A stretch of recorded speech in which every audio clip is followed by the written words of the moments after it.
Hello बच्चों, let's read the question. So the question says the reaction of anisole with HI gives phenol rather than iodobenzene because तो हमें इस question में ये बताना है कि जब हमारा रिएक्शन होता है एनिसोल का हमारे HI के साथ तो हमें फिनॉल मिलता है पर आयोडीन क्यों नहीं मिलता है। तो इस क्वेश्चन को करने के लिए सबसे पहले हम इस क्वेश्चन के की कंसेप्ट के बारे में जानते हैं। तो इस क्वेश्चन का की कंसेप्ट हो जाएगा हमारा रिएक्शन मैकेनिज्म, कि हमें इस क्वेश्चन को करने के लिए क्वेश्चन का रिएक्शन मैकेनिज्म पता होना चाहिए।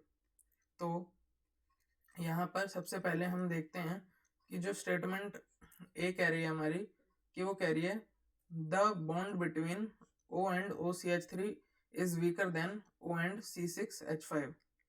तो इसके बारे में तो हम बाद में बात करते हैं, पहले हम जनरल रिएक्शन लिख लेते हैं जो कि हमारे एनिसोल और HI के बीच में होता है।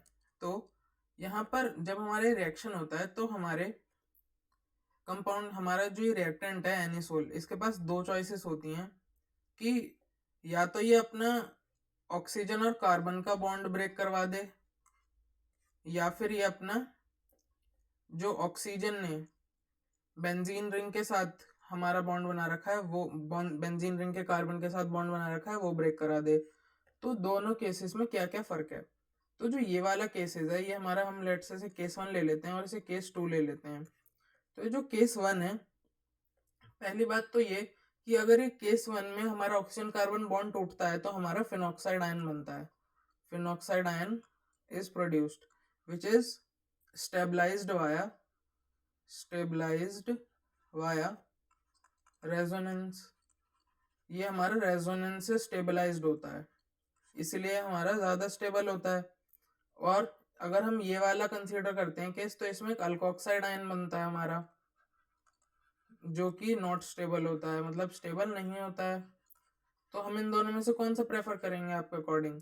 हम इन दोनों में से वही तो प्रेफर करेंगे जो स्टेबल होगा। तो इसीलिए हम फिनॉक्साइड आयन करते हैं प्रेफर।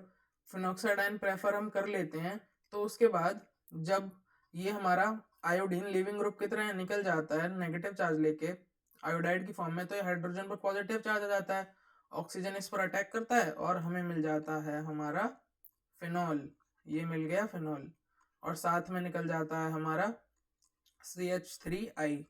तो हमारा फिनॉल यहाँ पर मिल चुका है। अब इसका रीजन जो था वो सबसे पहले तो हम देख सकते हैं, ये कह रहा है कि the bond between O and OCH3 is weaker then O and C6H5। तो हाँ, ये बात भी हमारी बिल्कुल सही है, क्योंकि जो हमारा ऑक्सीजन और कार्बन का बॉन्ड है यहाँ पर जो हमारा ऑक्सीजन और सिंपल CH3 वाला बॉन्ड है ये हमारा एक sp3 कार्बन है। तो ये हमारा एक लॉन्ग बॉन्ड होगा, it will be a long bond. और लंबे बॉन्ड जो होते हैं वो आसान होते हैं तोड़ने छोटे बॉन्ड से। और बल्कि जो हमारा OC6H5 वाला बॉन्ड है उसमें जो कार्बन है वो sp2 हाइब्रिडाइज्ड कार्बन है, तो ये एक हमारा शॉर्ट बॉन्ड हो जाएगा, है ना। ये शॉर्ट बॉन्ड है इसीलिए इसमें ज़्यादा हमें पावर लगानी पड़ेगी, ज़्यादा एनर्जी लगानी पड़ेगी इसे तोड़ने के लिए। तो हमारी स्टेटमेंट ए बिल्कुल सही कह रही है। स्टेटमेंट बी कह रही है कि the carbon of phenyl group is sp2 hybridised. हाँ, बिल्कुल सही बात है। And has a partial double bond character. तो हाँ, ये बात भी बिल्कुल सही है हमारी, क्योंकि जब हमारा जैसे फिनॉक्साइड आयन बन जाता है तो जब इसके हम रेजोनेटिंग स्ट्रक्चर बनाते हैं तो हम देख सकते हैं कि ये नेगेटिव चार्ज डबल बॉन्ड में कन्वर्ट होता है ना। तो डबल बॉन्ड में जब ये कन्वर्ट होता है तो ये कुछ ऐसा दिखता है, पर जो रेजोनेटिंग स्ट्रक्चर होते हैं हमारे वो एक्चुअल स्ट्रक्चर्स तो होते नहीं है। तो जब हम एक हम मेजर ओवरव्यू से देखते हैं कि ब्रॉड ओवरव्यू से, तो हमें ऐसा लगता है कि यहाँ पर हमारा पार्शियल डबल बॉन्ड कैरेक्टर आ रहा है, क्योंकि इसके हमारे जो 3 रेजोनेटिंग स्ट्रक्चर बनते हैं उनमें डबल बॉन्ड यहाँ पर आकर होता है हमारा। तो इसीलिए यहाँ पर हमारा पार्शियल डबल बॉन्ड कैरेक्टर आ जाता है, जिसकी वजह से भी हम कह सकते हैं कि ऐसा होता है कि फिनॉल बनता है एनिसोल और HI के रिएक्शन से, आयोडोबेंजीन नहीं। तो हमारी स्टेटमेंट बी भी सही है। तो ऑप्शन सी कह रहा है कि बोथ ए एंड बी। तो स्टेटमेंट सी हमारी बिल्कुल सही, मतलब ऑप्शन सी हमारा बिल्कुल करेक्ट ऑप्शन हो जाएगा कि तो हम बोलेंगे कि option C will be the correct answer to this problem. So I hope you understood it well. Best of luck.